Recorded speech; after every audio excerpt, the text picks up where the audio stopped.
Luzon, Visayas at Mindanao. 10 milyong pisong pabuya para sa ikadarakip ng utak umano ng 10 bilyong pisong pork barrel scam na si Janet Lim Napoles.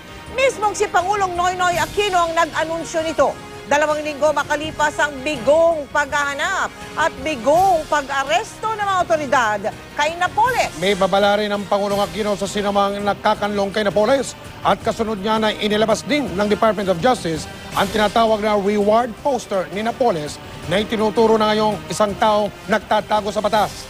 Nakatutok si Claire Delfin. 10 million ang reward for information leading to the arrest of Mr. Napoles.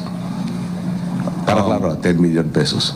Mismong si Pangulong Aquino ang nag-anunsyo, may 10 milyong pisong pabuya para sa sinumang makapagbibigay ng impormasyong hahantong sa pagkadarakip na ngayon malamang isa sa most wanted fugitives sa bansa. Si Janet Lim Napoles ang itinuturo ng mga whistleblower na nangulimbat ng milyong-milyong piso na pork barrel na mga mambabatas sa pamamagitan ng kanyang mga umano'y peking NGO. Kanina, inilabas ng Department of Justice ang poster na ito.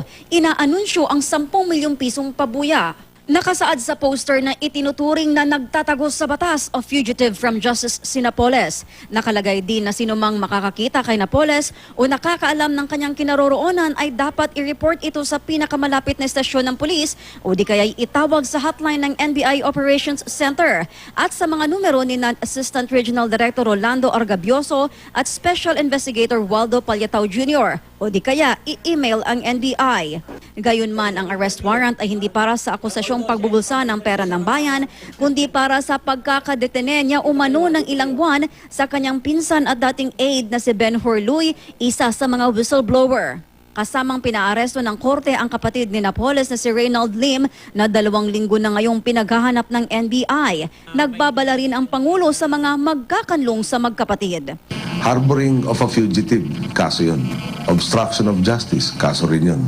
No, so yung babala, palagay ko naman kung may gustong pag-iisip, makumukup sa kanya, dapat maalala to. Sa huling pahayag ng Department of Justice, nasa bansa pa raw sina Napoles at Lim pero nagbabantay na rin ang Bureau of Immigration sakaling subukan nilang lumabas ng bansa. Kinakasan na rin daw ng DOJ ang plunder charge na isasampa laban kay Napoles. Kasama rin sa kakasuhan ang mga mambabatas na mapapatunayang sangkot sa paglustay ng pork barrel. Meron na kami na more or less na confirm na namin na sapol, kung baga if you can use that word, no, and yun na nga lang ino-organize yung mga documentary support bago i-file. Natanong ang Pangulo, maaari kayang gawing state witness si Napoles para maituro ang mga naging kakonsyaba umano sa sinasabing pork barrel scam.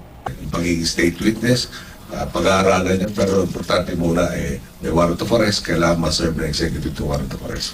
Hindi pa talaga namin yan pinag-uusapan. I think ipapaubayan na lang namin yan sa Office of the Ombudsman later pag nandun na sa kanila yung kaso at sila na rin siguro ang mag-evaluate kung papasa o magpa-qualify as a state witness if at all. Claire Delfin, Nakatutok, 24 Oras.